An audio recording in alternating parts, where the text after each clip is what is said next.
What's up, guys? Recently, mid-December, I had a chance to do some fishing down in Florida,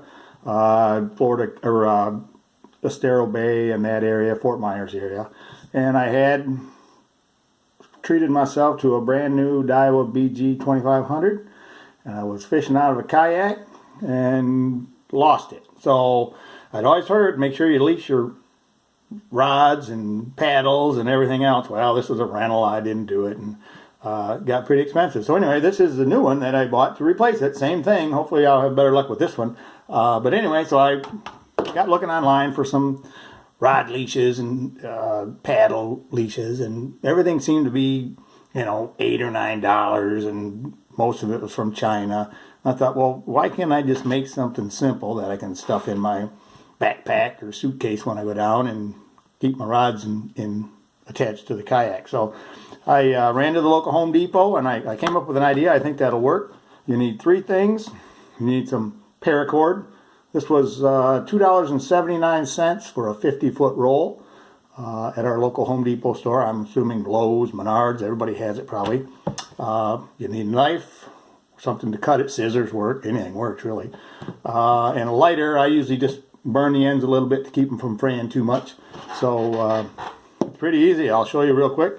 I start with about a 40, 45 inch, 48 inch, a good arm's length, a couple arm's length, and just give it a cut. And this is where you can, if you want, you can burn these ends. I usually just, kind of give them a little, so they don't fray too bad while I'm tying it up. Once you get it tied, they're not really going to go anywhere, so it doesn't really matter. But just give them a,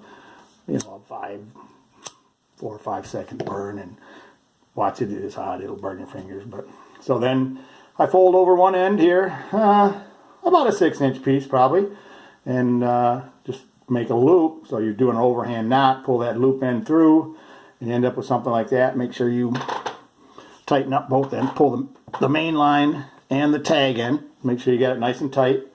These you can tape this part off with electrical tape. You can shorten it up. You can use shrink wrap, but they seem to hold together pretty well. And for 25 cents that I got into them, I figure if one starts to fray, well, I'll just tie another one. So, throw this one away. So I flip over to the other end. On this end, I make the loop a little bit bigger so that will fit over your reel seat. And that's how you attach it to your reel. So this one I make a 2.5 inch loop.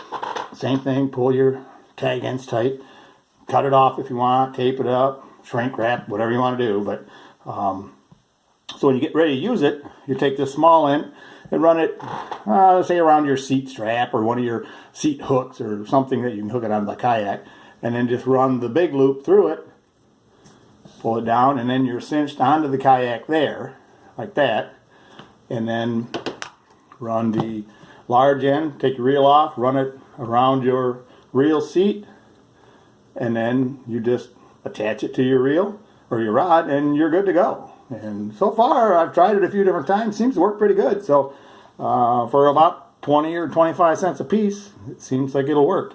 So give it a try. Let me know what you think. It's a pretty cheap way to keep your stuff attached to the kayak. You can use it for paddles. You could use it for your reels. You can use it for your net. You can use it for just about anything. So give it a try. Let me know what you think.